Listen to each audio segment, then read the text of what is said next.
You can graduate, get a decent job, make more money than you ever made before, pay your bills on time, build a good credit score, and still feel like one expensive month could knock everything sideways.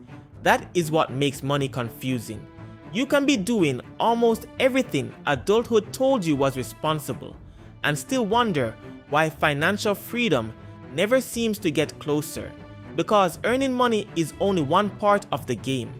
Nobody hands you a class on how much of your paycheck should survive.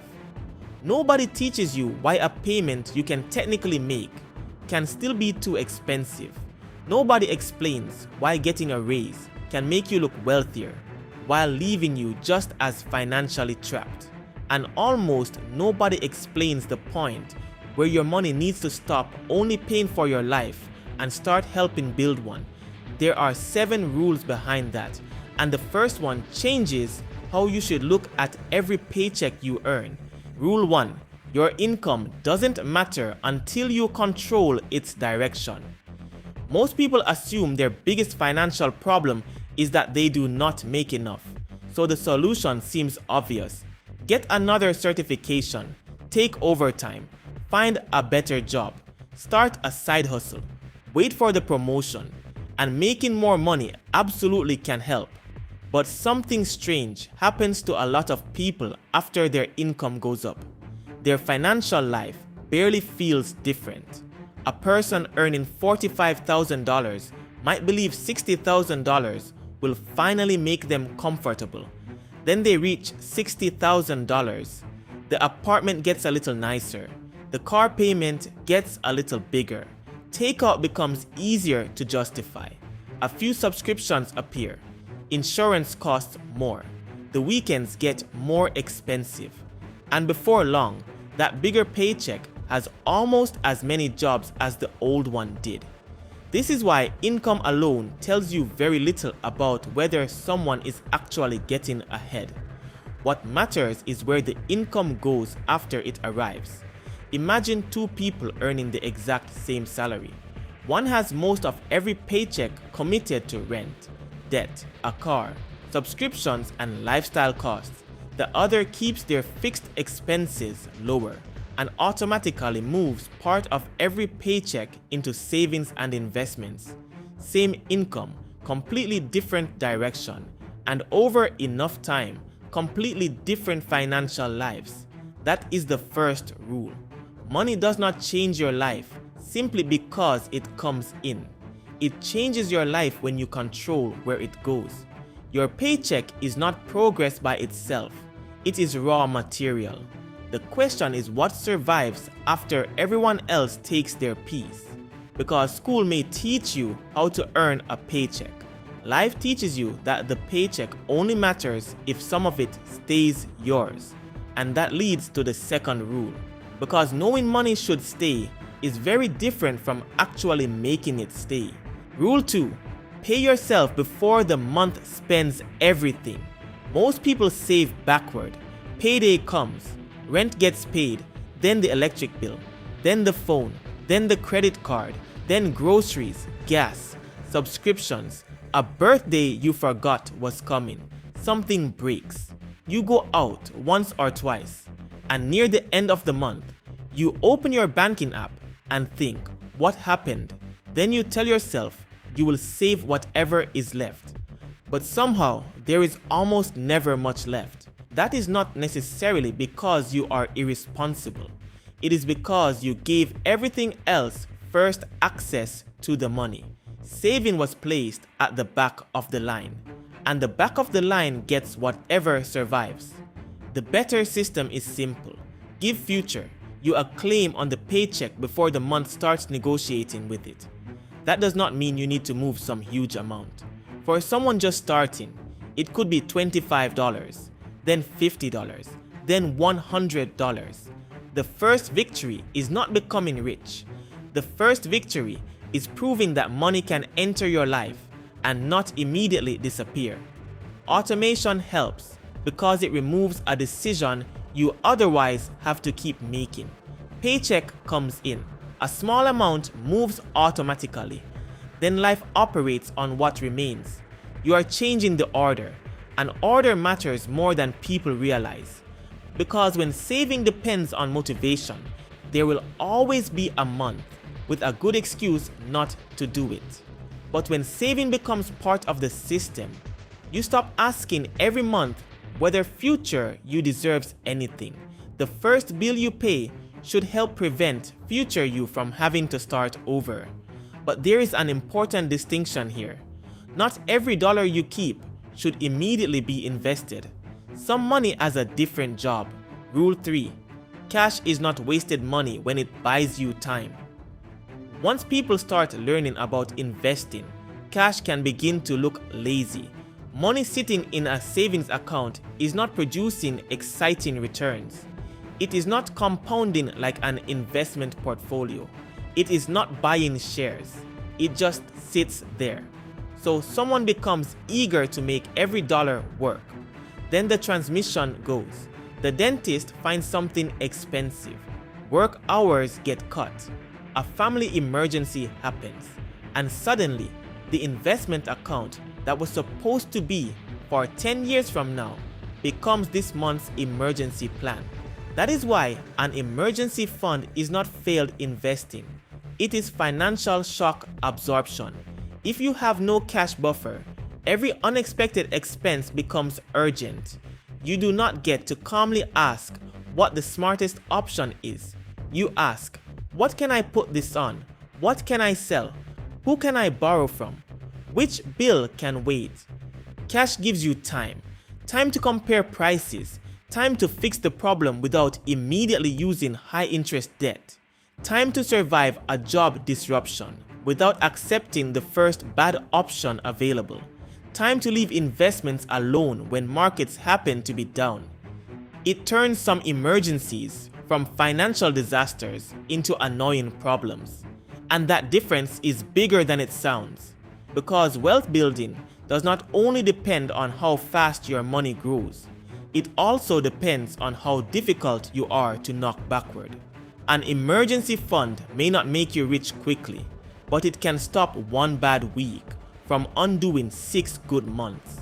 That is why the money sitting there is not doing nothing. It is protecting everything else, and once you understand protection, you can see why the next rule is so dangerous. Because there is another force doing the exact opposite. Rule 4. Debt is your future income already spent. Debt rarely looks terrifying at the beginning. It usually looks manageable. $65 a month, $110 a month, a minimum payment that fits. Buy now, worry later. That is what makes it easy to underestimate. You are not just borrowing money. You are assigning a piece of a future paycheck to something you already consumed. Think about that. You go to work next month. You put in the hours. The paycheck arrives. But part of that paycheck already belongs to a dinner, a trip, a phone, or a purchase from months ago. Your future labor is paying for your past lifestyle, and when interest is attached, the past keeps charging you for the privilege. This is where debt begins to behave like reverse investing. When you invest, time can compound in your favor. When you carry expensive debt, time can compound against you. One rewards patience, the other charges for delay. Minimum payments can make the situation feel under control because you see the balance moving. But slow progress on expensive debt can still consume years of financial margin, and the interest is only part of the cost. The larger cost is flexibility. Maybe you want to change jobs, but the payments are waiting. Maybe you want to start investing more aggressively. The payments are waiting. Maybe you want to move. Take a month off. Handle an emergency. The payments are still waiting. Debt turns tomorrow's paycheck into yesterday's spending.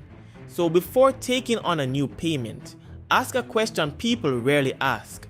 How much of my future income am I giving away for this? Because a payment fitting inside the budget does not automatically make the purchase affordable. That is the next rule.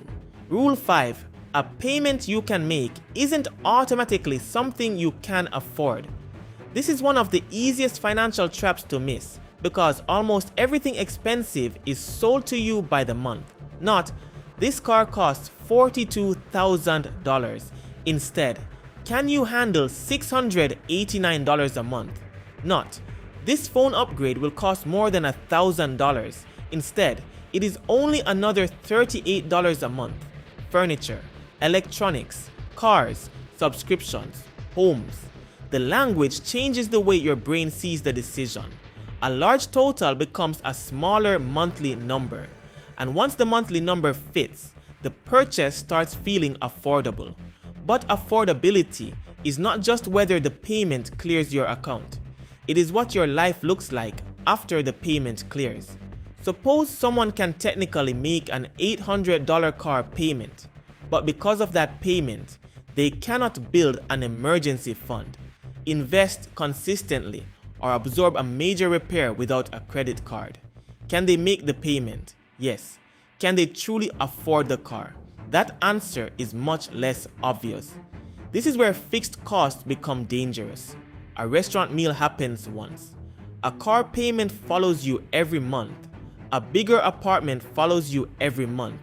A financed upgrade follows you every month. And the more of those permanent promises you collect, the less power each future paycheck gives you. Your salary may increase, while your flexibility decreases. That is why the real question is not, "Can I make this payment?" Ask, "What will this payment stop me from doing?" Because sometimes the payment fits only because your future is the part being squeezed. And this becomes even more dangerous when your income finally rises. Rule 6. Every raise should increase your freedom before your lifestyle. Getting a raise feels like permission. You worked hard. You finally make more. So naturally, some things improve.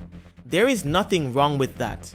The problem starts when every increase in income gets immediately converted into a permanent increase in lifestyle.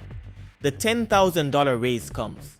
Now the apartment could be better, the car could be newer, the vacations could be nicer, the restaurants could improve, the wardrobe changes, and none of those decisions feels reckless by itself.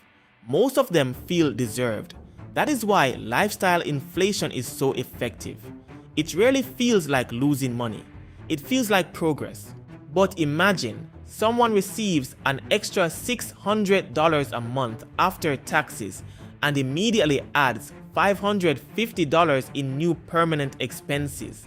Their income increased. Their margin barely did.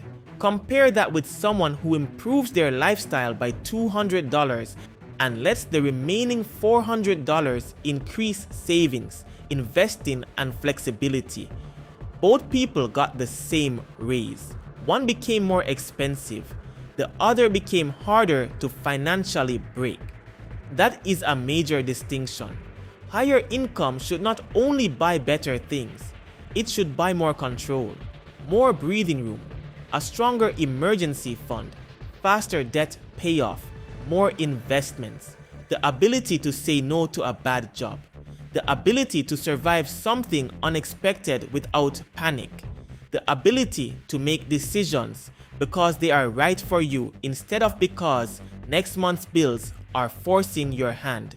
You do not have to live like your income never increased. But before your lifestyle gets the raise, your financial position should get one. A raise should give you options, not just a more expensive version of the same pressure. And if you keep creating that margin, eventually you reach the rule that connects all the others. Because keeping money is important. Protecting it is important. Avoiding bad debt matters. But none of those alone creates the final transition. Rule 7. Income pays for your life. Ownership buys back your time. Most people are taught one basic financial equation: work, get paid, spend the money on life, then work again. And there is nothing wrong with working for money. For almost everyone, that is where the process starts. The problem is if that is where the process stays forever. Because if every dollar you ever receive comes directly from hours you personally had to work, your income always depends on you continuing to trade more time. This is where ownership changes the equation. When you invest in a broad stock market fund, you're buying tiny ownership stakes in businesses. When money goes into a retirement account and gets invested, you are buying assets that have the potential to grow over long periods. A responsibly purchased rental property is ownership. A business can be ownership. Equity is ownership. The specific vehicle matters less than the principle. At some point, part of the money you earn should begin buying things with the potential to grow without requiring another hour of your labor for every dollar of value. That does not mean gambling. It does not mean chasing whatever investment is trending this week. And it definitely does not mean expecting to get rich overnight. For most people, it looks boring. Consistent contributions, diversified investments, years of patience, not touching money every time the market gets uncomfortable. The interesting part happens quietly. At first, you do almost all the work. You earn the money, you save it, you invest it. Then eventually, growth begins contributing too. It may be small at first, then less small. And over enough time, your financial life is no longer being built entirely by your next paycheck. That is the transition people miss when they think wealth is only about earning a huge salary. A salary is useful, but a salary pays you for what you continue to do. Ownership gives your past money the chance to keep participating in your future. That is why all 7 rules connect. Control where the money goes. Keep some before the month consumes it. Build enough cash that life cannot immediately push you backward. Stop allowing old purchases to claim too much future income. Do not confuse making a payment with truly being able to afford it. When your income rises, increase your freedom before increasing your image. Then take some of the money that finally survives and turn it into ownership. Most people were not deliberately taught terrible money habits. They were simply never taught the rules behind the money they were already using every day. And the goal is not to become someone who knows every financial term. It is to reach the point where money stops controlling every decision you make and starts giving you more decisions to choose from. Because earning more can improve your life, but keeping, protecting, and owning is what slowly changes your relationship with work, pressure, and time. If this made you look at money differently, subscribe, because this channel breaks down the hidden money patterns that decide who stays stuck, who becomes stable, and who quietly builds wealth.